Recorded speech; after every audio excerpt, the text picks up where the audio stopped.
Greetings, everyone. Welcome to another edition of Citizens Corner. Once again, with me is my bastion of common sense, Lightning Dragon. And this week, we're going to go over a few of your comments. If I don't get to one of yours, so there were some kind of repeated themes, so I just kind of picked some and I had underneath those themes and ran with them. So anyway, we'll start with the first one from Ryan Webster. Just buy them both, referring to the Nox and, of course, the Dragonfly. Yeah, absolutely, buy them both. I mean, why not?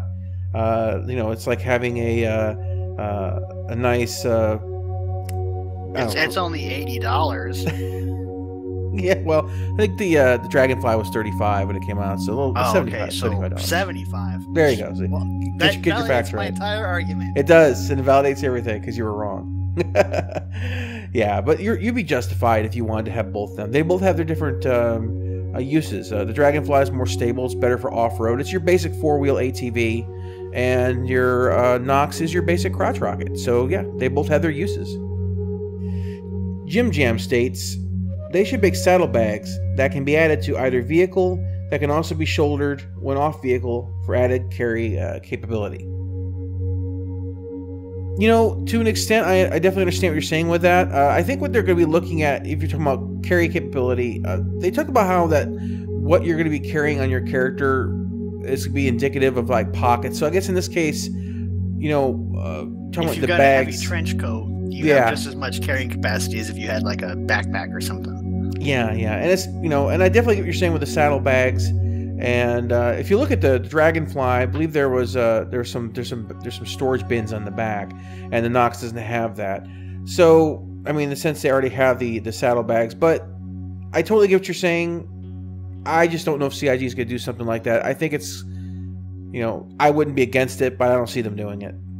I mean, it's possible later down the road you'll get like, duffel bags and things, but I think that's going to be much later down the road, so it's probably not going to be very important. And while you're wearing those, you might be restricted on if you can even like get into a pilot seat of some kind.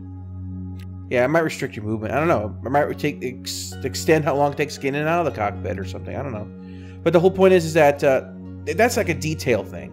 And that's something I'd imagine that they would do down the road as a quality of life improvement on the game.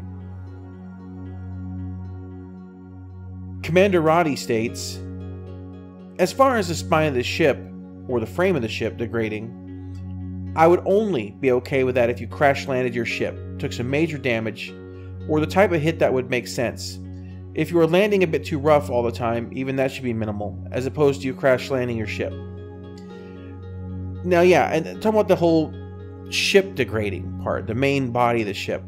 Now, I don't know how many of you have read the extended universe of the Star Wars series before they were, made uncanon.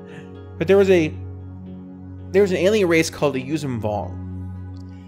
And at one point, they had taken the Millennium Falcon and put it on a spike as a symbol of their conquering. And I mean, like, impaled the whole ship. And I remember they had basically gone back and they had taken it back and they had fixed it. So I'm thinking to myself, man, that's if there's anything that would have wrecked the ship permanently, it'd be putting it on a spike, But I totally think that if you do crash hard enough, or if it has to be, the damage has to be real damage. It just can't be, oh, my ship rusted out, my hull rusted out. I mean, if you watch Battlestar Galactica, eventually their ship's spine broke, but that was because they took how many nukes hit that ship, how many emergency jumps did they have to do. Also, how old was the ship? Yeah, well, actually, if you're talking about the new Battlestar Galactica, new one, yeah. What they had found out is it was flawed in its creation, so it was never going to be perfect. So as it kept getting all these battle situations, it stressed the weaknesses in the frame of the ship, basically causing them to break. And so it's like, well, the ship will never be fixable at this point because that's what everything was built off of, and it was built flawed. So once it broke, that was it. Yeah, and that's one of the things that I love about the new Battlestar Galactica, because there were so many things in there that was just very interesting how they addressed not only the wear and tear of the ships and things like that. I don't know. To me, I just don't want to see my ship rusting out. If they can't have good metal that can hold up just for general flying around. Besides the fact that we're not in the ocean, so there's no rust that's going to happen in space. There's no salt in the air, or there's no oxidization. The only way there's going to get that much salt in my frame is if I'm smearing the forum boards like all over the frame. One thing I would like to kind of tie this in together is right now, when you have total destruction of your vehicle just explodes. If they got rid of that explode mechanic, where basically if you get down to 0% hull or whatever, if it's your main reactor, your engines, or whatever they want to decide is your critical, like the ship no longer flies. If you landed so hard that it you have collision damage, and then you reach that destroyed state, rather than you hitting the ground too hard like in GTA and your helicopter just explodes, rather you hit the ground so hard that basically just shuts everything off. And you just kind of, well, what the heck happened? Well, you basically shattered the reactor, or you cracked the reactor or whatever, so therefore you've totaled your ship. If they tied that into the degrading, so if you literally landed too hard and maybe you didn't land enough to destroy it, but you landed hard enough, you're like, oh yeah, crap, that's actually what Commander Roddy mentioned here. Somehow if you land a bit too rough all the time, basically you can start damaging the ship. But I'm kind of expanding on that, where we need to get rid of ships just blowing up. So if they I agree. That's a huge. I mean, that's what Hope of 3.0 brings about is less instant gibbing of ships. Yeah. So and if they tied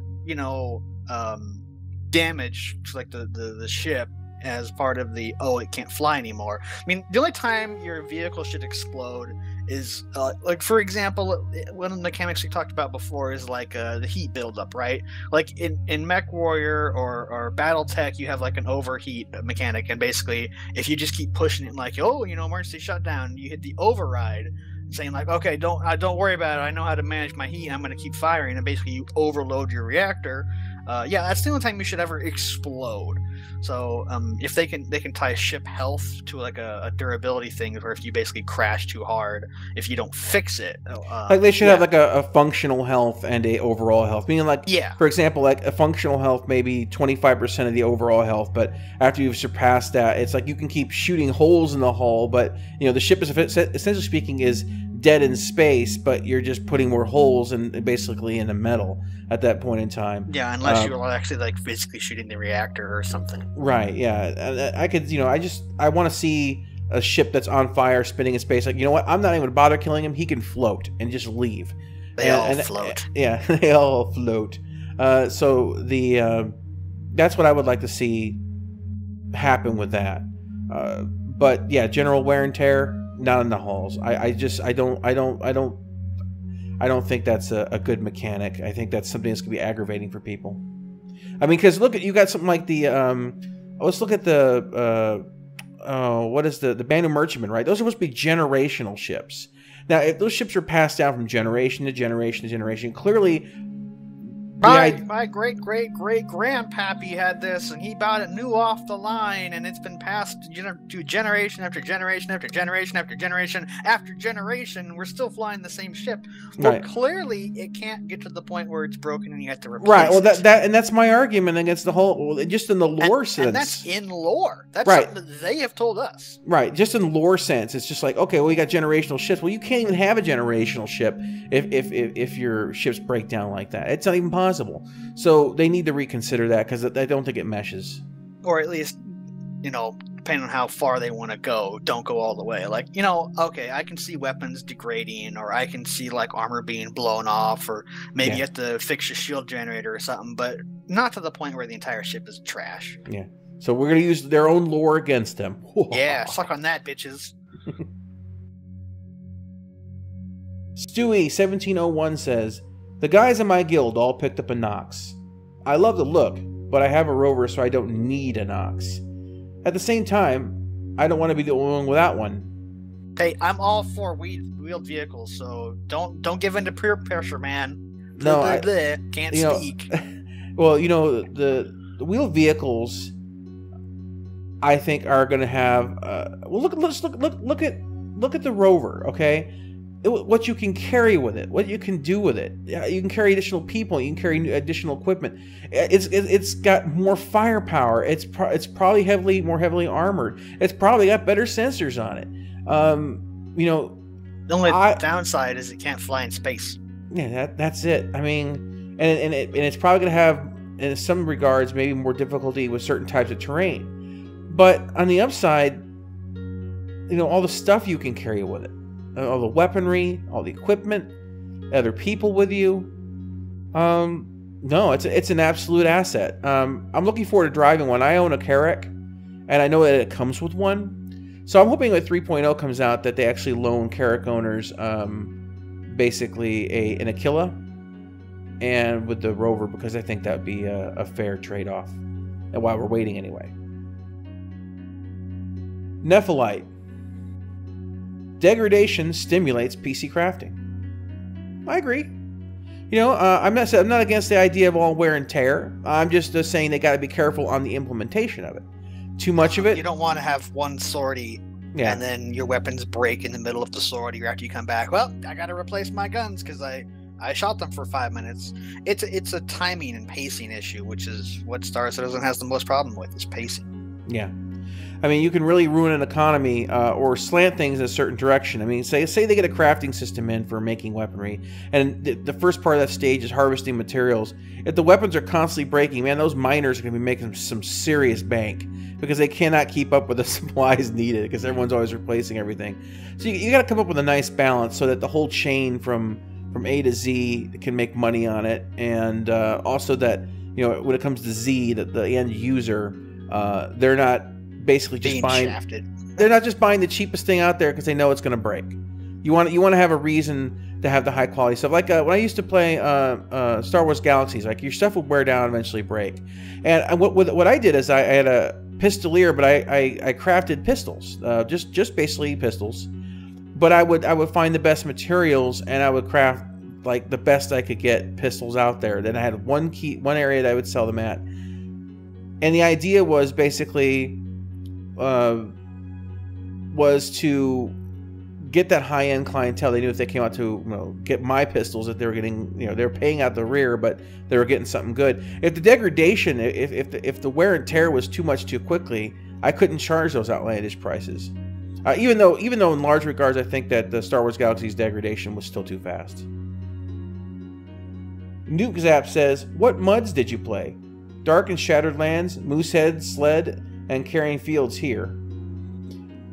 Well, to be honest with you, I don't remember. When I played MUDs and Mucks, that was back. Jarvis is ancient. He has a bad memory. That was like 1994, maybe 1995. I was in college in the VAX terminals. That was when the internet was the only way you could access it was through for the most part at my university was through these computer rooms with these dummy VAX terminals, all the old black and green screens, and there were tons of MUDs and Mucks back then. I can't even begin to fathom. There were hundreds, maybe thousands of them. They were the first MMOs for the most part, and you know, I had some friends who programmed and made rooms. And basically, for those of you who don't know what MUDs and Mucks are, because you know you're from a later generation, they're text-based adventures. You'll say, like, you walk into a room. This room has, you know, some paintings on the wall. It has a dining room in the center. Just you can say, okay, you know, surrounded by chairs and a throne at the far end. You can say, "Examine throne," and it's on the throne you see, and blah blah blah. And it, you know, and so your interaction with the environment as you drill down into, in a sense of like going down into folders. I'm going to look at this chair. What's this chair have? Oh, okay, I'm going to look at that thing I saw on the chair. And you can't kind of keep, and then within that you have, it's a lot of imagination. And within that you could have monsters in there, and you say, you go like attack goblin, and then it'll do like turn-based thing. It'll like, you know, but Mucks were a little bit different in that regard. Some of them didn't have time-based attacks. You'd actually have to take turns if it was against other players, like my attack, then your attack, then my attack. It was almost an honor system because you could just kind of smash the enter button, so to speak, and kind of just spam them with attacks on some of these games. But for the most part, like MUDs were more where you started getting the timing that you would see like in WoW, where everyone is is based on a turn, like a time turn system. Like he attacks, you attack, he attacks, you attack, and you see the damage and your remaining hit points. And it was all shown on text and then line by line, and there'd be descriptions like your backstab annihilates blah blah blah or something, damage remaining health, and so a lot of it was, in a sense, kind of the step between the board-based Dungeons and Dragons and the current day MMOs and stuff that we have now. It was that in between. It wasn't until I didn't really play an MMO that had any sort of graphical interface until Ultima Online, and I did Thieves Online.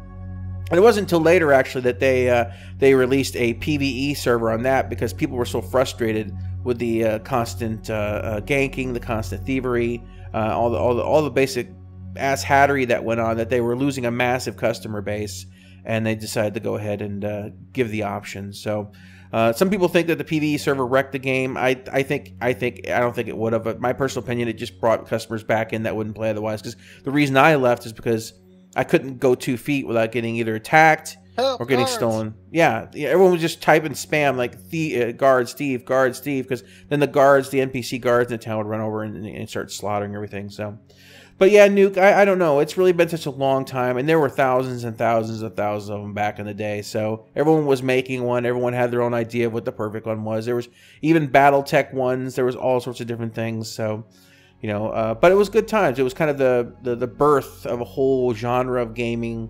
The dark age of MMOs. Yeah, pretty much. It was the flint and tinder of starting fires kind of version of MMOs.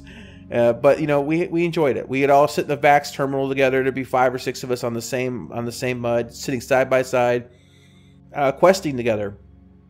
And that was kind of the cool part of it. It was the social part, you know, because you'd sit there with your friends at 2 in the morning.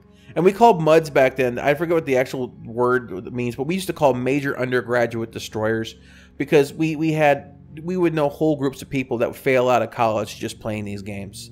They never studied, they never went to class, they just played MUDs. All right, guys. Well, that's everything for this week. As always, feel free to leave your comments and questions down below. We will try to get to them or get to something like them as we look at some repeats. And we will catch you next time on the Blastcast. Say it. I'm not saying anything. I only say that for the Blastcast. Oh, okay.